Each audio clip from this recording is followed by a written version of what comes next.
चलिए बात करते हैं एक भारतीय एआई स्टार्टअप की जो कहता है कि वो चैट जीपीटी और जेमिनाई से भी बेहतर है। तो ये दावा कौन कर रहा है? बेंगलोर का एक स्टार्टअप है सर्वम एआई, जो मैदान में एक नए खिलाड़ी की तरह उतरा है। और ये सिर्फ एक टेक्नोलॉजी नहीं है, ये भारत को एआई यूजर से एआई बिल्डर बनाने की एक बड़ी छलांग है। तो आखिर ये सर्वम एआई है क्या? ये खास भारत के लिए बना एक मॉडल है जिसके दो हिस्से हमारी जरूरतों को पूरा करते हैं। इसके दो मेन फीचर्स हैं। एक है सर्वम विजन, जो देख सकता है, और दूसरा है बुलबुल V3, जो बोल सकता है। सर्वम विजन एक कमाल का OCR टूल है जो खराब क्वालिटी स्कैन और मिलीजुली भाषाओं को भी आसानी से पढ़ लेता है।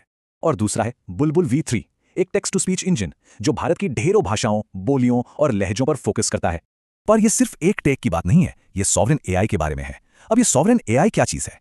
आसान भाषा में ये एक ऐसा एआई है जो किसी देश का हो और उसी देश के लिए काम करे। इसके 3 मेन पिलर हैं: देश का अपना डेटा, अपना इंफ्रास्ट्रक्चर और अपने नियम कानून।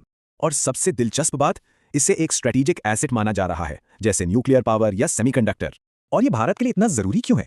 क्योंकि इसके बिना डेटा कॉलोनाइजेशन और सिक्योरिटी का खतरा रहता है। तो चलिए अब परफॉर्मेंस की बात करते हैं, क्योंकि असल कहानी तो नंबर्स में ही है। भारतीय डेटा पर OCR टेस्ट में सर्वम विजन का स्कोर रहा 84.3%, जो ग्लोबल मॉडल से काफी बेहतर है। और डॉक्यूमेंट पहचानने में तो इसका स्कोर और भी जबरदस्त है, 93% से भी ज्यादा। और ये कमाल का परफॉर्मेंस आता है 3 बिलियन पैरामीटर वाले मॉडल से, जिसे खास भारतीय डेटा पर ट्रेन किया गया है। अब ये लोकल फोकस इतना जरूरी क्यों है? क्योंकि भारत के 90% लोग इंग्लिश नहीं बोलते। मतलब सर्वम एआई भारत की भाषाओं को एक एडवांटेज की तरह देखता है, न कि एक प्रॉब्लम की तरह। तो असल जिंदगी में इस टेक्नोलॉजी का क्या असर होगा?